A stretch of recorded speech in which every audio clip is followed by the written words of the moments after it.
Saya baru mengaji, saya ingin bertanya pada Ustadz, kenapa Allah menciptakan api neraka? Bukankah Allah Maha Pengasih dan Penyayang pada hambanya? Dan kenapa Allah harus menciptakan syaitan sebagai ujian pada kita?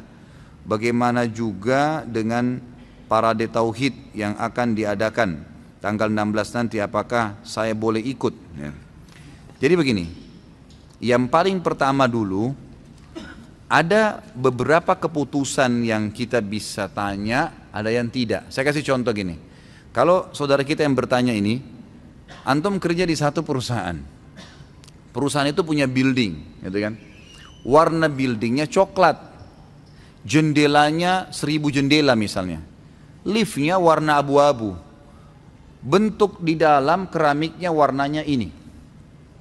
Lalu antum datang, dibuka pendaftaran untuk jadi pegawai, antum masuk jadi pegawai.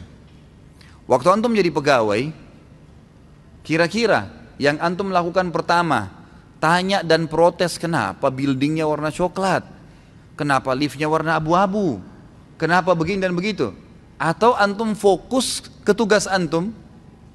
Kira-kira yang mana nih? Fokus ke tugas kan? Masalah dia mau bangun building warna coklat kah, mau 5 tingkat kah, mau 7 tingkat kah, mau 50, itu hak dia. Ini coba tarik ke contoh ini. Jadi ada hak ilahiyah yang tidak bisa kita bantah.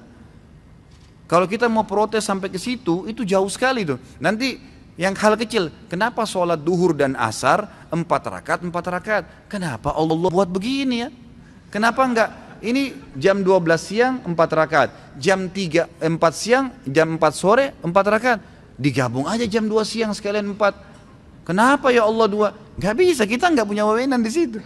Kita nggak punya wewenang. Sama tadi kita masuk kerja, kita nggak bisa bahas. Apalagi kalau sampai dalam, nih tukangnya siapa yang buat nih tembok? Di dalamnya komposisinya apa nih? Kan lebih dalam, lebih macam. Jadi rumit nanti, gitu kan? Jadi rumit. Tapi saya sedikit memberikan wacana begini. Allah Subhanahu wa Ta'ala sebagai pencipta menyayang, gitu kan? Memang penyayang, menyayangi kita. Bukti penyayangnya adalah kalau antum berbuat dosa, umur misalnya seseorang 60 tahun, anggap dia balik umur 15 tahun, berarti ada dari 60 tahun 45 tahun. 45 tahun ini semua maksiat, semua zina, riba, macam-macam dilakukan sama dia. Pas umur 60 tahun, sudah 45 tahun buat maksiat, umur 61 tahun taubat kepada Allah. Menyesal-nyesal, ya Allah, saya baru tahu ini kalau ini dosa, saya taubat. Diampuni nggak?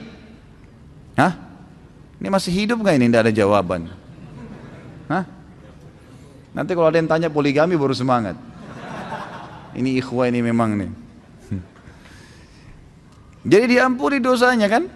Diampuni. Itu berarti maha rahmatnya Allah. Allah betul memang menciptakan surga dan neraka, dan Allah mengatakan pada surga, hai surga kau, dalam hadis Bukhari, dalam hadis Qudsi ya, hai surga kau adalah rahmatku yang aku akan balas hamba-hambaku yang patuh dan bertakwa, dan wahai neraka kau adalah azabku yang aku gunakan untuk menghukum orang-orang yang membangkang, gitu kan? Allah Subhanahu wa Ta'ala sebagai pencipta meletakkan peraturan-peraturan. Antum kerja di perusahaan, ada peraturan tuh, masuk jam 7, keluar jam 5, pekerjaannya 1, 2, 3, 4, 5, gajinya begini, peraturannya ada. Ada pelanggaran, ada juga hukuman-hukuman bagi yang melanggar, yang tidak masuk 3 hari berturut-turut tanpa alasan maka dipecat. Pekerjaannya tidak selesai akan begini, peraturan perusahaan. Ya kita masuk perusahaan, kita ikuti peraturannya. Kita seperti itulah, kita ikuti peraturan Allah Subhanahu wa Ta'ala. Nah, surga dan neraka sudah diciptakan sama Allah. Allah tuntun nih, kerjakan 1, 2, 3, 4, 5, ini surga. Surga itu begini, begini, begini, begini, luar biasa nikmatnya. Hati-hati jangan langgar ya. Kalau di kantor tadi, langgar kamu dipecat loh. Nggak bisa lagi diterima. Sudah dicoret namanya. Udah nggak mungkin, biar melamar berapa kali pun, bawa surat dari menteri pun tidak diterima. Baik, dikasih tahu, tetap dia langgar, dipecat dari perusahaan. Ini Allah mengatakan, ini pelanggaran-pelanggaran ya, jangan dilakukan, nanti masuk neraka loh, neraka itu begini, begini, begini, begini, begini, dijelaskan, gitu kan? Nah sekarang tinggal kita, dengan akal sehat kita, mestinya kita pilih yang baik dong masuk surga, jangan pilih yang masuk neraka, mestinya kan begitu. Allah SWT menciptakan ini, meletakkan peraturan-peraturan dengan kemahakuasaannya. Dan kalau kita menghubungkan di sini, kasih sayangnya Allah SWT, Allah nggak mau kita masuk neraka. Allah nggak mau masuk neraka. Sampai kata Nabi SAW, wala yahliku illa halik. Nggak ada orang yang mencelakakan dirinya nanti masuk neraka kecuali memang orang yang bobrok sekali. Karena dia walaupun sebelum meninggal dunia beberapa saat kalau sempat taubat, dan memang kata ulama semua orang yang berbuat dosa Allah tiap saat kirimkan sinyal penyesalan.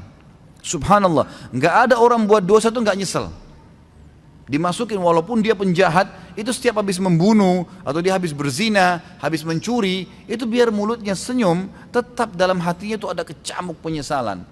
Itu sinyal dari Allah untuk supaya dia kembali ke jalan Allah SWT. Terus diingatkan. Nanti kalau dia tidak mau betul-betul, tidak mau memang membangkang, baru Allah SWT binasakan. Fir'aun itu sampai detik terakhir sebelum tenggelam masih Allah lihatkan tanda-tanda kebesarannya. Musa alaihissalam hantamkan tongkatnya, naik air itu dilihat sama dia. Mestinya dia sudah luar biasa kaget melihat air bisa berdiri seperti tembok yang besar. Dia mestinya taubat. Allah masih sama tidak, sengaja cekap ya, ngotot untuk memburu Musa alaihissalam. Tenggelamkan sama Allah, masuk neraka. Nah orang yang seperti ini sudah masuk neraka memang wajar gitu kan. Karena memang ada orang yang membangkang, ada orang yang patuh. Allah SWT memberikan seperti itu, wewenang Allah Subhanahu Wa Taala. Kalau kenapa Allah syaitan? Syaitan itu istilah, gitu kan? Istilah bagi golongan yang fasik dan kafir dari jin. Sama dengan manusia, gitu kan? Allah menciptakan semuanya, diberikan potensi baik dan buruk, tapi mereka mau membangkang, gitu kan? Mereka mau membangkang, maka mereka pun akhirnya Allah SWT biarkan. Tapi sudah diancam tuh, diancam. Apa kata Nabi SAW dalam hadis riwayat Muslim? Kalau ada seseorang yang membaca ayat, ada tilawah, sujud tilawahnya, kemudian dia sujud, maka syaitan yang ada di sebelahnya menangis sambil berkata, dia diperintahkan sujud, tapi lalu dia sujud, maka dia masuk surga. Saya diperintahkan sujud, saya tidak mau sujud, maka saya masuk neraka. Syaitannya tahu tuh sebenarnya, tapi dia lakukan itu. Dia lakukan, gitu kan? Sebagian ulama yang membahas masalah alam jin nih, alam jin, tentu ini tidak terlalu banyak dalilnya ya, tapi alam jin ini, di jin itu ada seperti manusia, ada yang beriman, ada yang fasik, ada yang kafir. Yang beriman ini namanya jin mukmin, tidak dikatakan syaitan, tapi yang fasik, muslim tapi masih berbuat dosa, serta yang kafir disatukan namanya syaitan. Nah golongan syaitan ini bisa bertaubat menjadi jin mukmin, bisa. Kecuali iblis, iblis yang enggak. Satu saja ini yang Allah kekalkan dalam Al-Quran yang tidak akan pernah bisa taubat udah. Karena Allah sudah tunjuk dia karena dia membangkang kekal. Tapi pengikutnya dia bisa bertaubat. Buktinya kalau ada jin-jin syaitan-syaitan yang kafir atau yang mengganggu orang dengan sihir atau orang kesurupan, itu kalau disuruh syahadat dia masuk Islam. Gitu kan? Banyak terjadi itu. Jadi golongan syaitan pun itu bisa kalau mereka bertobat, kecuali iblis. Iblis memang sendiri. Allah SWT sudah sebutkan itu hak kausalitasnya Allah sebagai pencipta. Itu yang saya ketahui. Kalau masalah parade tauhid, kalau antum melihat di situ tidak ada indikasi politiknya, tidak ada maslahat pribadi, kan?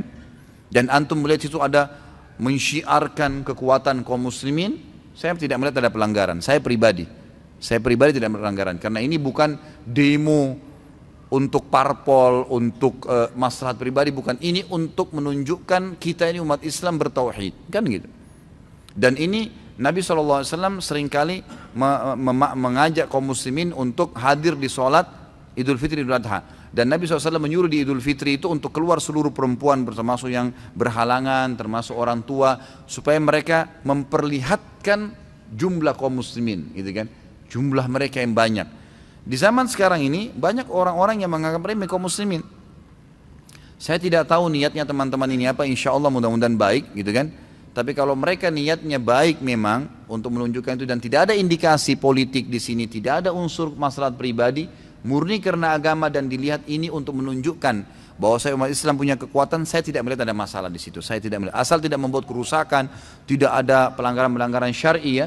Jangan sampai ada perempuan yang ikut-ikutan, yang kelihatan auratnya, yang inilah, yang itu tuh jelas pelanggaran syar'i. Tapi kalau berhubungan sama politik, maslahat pribadi, maka ini sama sekali saya pribadi tidak mendukung. Karena pertanyaannya datang kepada saya ya. Kalau ada teman-teman yang punya ijtihad, Allahu a'lam. Saya tidak pernah menyalahkan siapapun.